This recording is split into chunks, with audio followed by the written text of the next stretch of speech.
महिमा उनैको होस् सदा सर्वदा।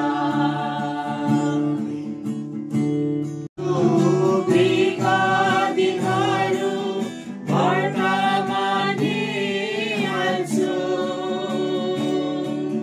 फर्केर हेर्छु दुःखका दिनहरू प्रशंसा गाउँछौ महिमा कुनै येशूको, यसैले गर्छौ प्रशंसा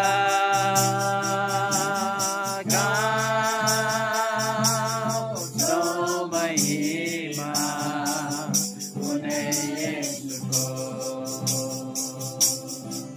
तपाईँले अघिबाट नै प्रकाश दिइसक्नु भइसकेको छ र छोरीलाई बोल्नमा बुबा उहाँको मोटबाट जितको लागि तपाईँले अभिषेक गर्नुहोस्। आज मी विश्वास प्रार्थना हाम्रो हरेक कुरो परमेश्वरले देख्नु भएको छ कि तपाईँ र म चाहिँ आज सबैभन्दा ठुलो हामी नम्र हुनु परेको छ। त्यसकारण विश्वासमा हामी भर्नु परेको छ। आज हामी जब हाम्रो नम्र छैन भने हामीले आज साँच्चै नै यी कुराहरू हामी गर्न सक्दैनौँ। यी कुरालाई हामीले आज कुनै हालतले पनि यस्तो आज है दुष्टको विरोधको कुराहरू, हरेक दुष्ट अन्धकारको कुराहरूलाई हामीले विरोध केही हामीलाई उयो नै हुँदैन, हामीलाई मनमा आउँदैन नम्र हुनु। आज कति कुराहरूलाई झडङ्गै रिस उठ्छ, धेरै कुरो हामीलाई सहने, त्यो कुराहरू सहने आउँदैन। तर तपाईँ र मलाई चाहिँ यी कुराहरूले चाहिँ हामी भर्नुपर्छ। आफै वचन पढेर प्रार्थना गरेर परमेश्वरसँगको घनिष्ठ है सम्बन्धमा हामी बस्नुपर्छ भन्ने कुरो तपाईँ र मलाई देखाइरहनु भएको छ। आज यो वचन है मैले धेरै प्रार्थना गरिरहेको थिएँ। आज मैले धेरै है वचनको है आज म उयसमा गइरहेको थिएँ है।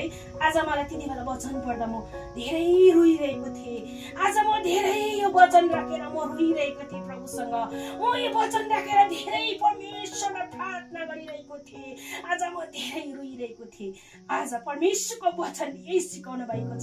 तपाईँ र मलाई चाहिँ यही सिकाउनु भएको छ कि हामी चाहिँ कस्तो हुनुपर्ने।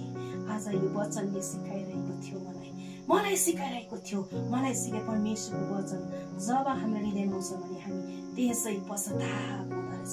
त्यसै यो वचन सम्झिँदै रुँदै, यो वचन सम्झिँदै म परमेश्वरसँग रोइरहेको थिएँ। यो वचनलाई मैले आज निहाल्दै म रोइरहेको थिएँ।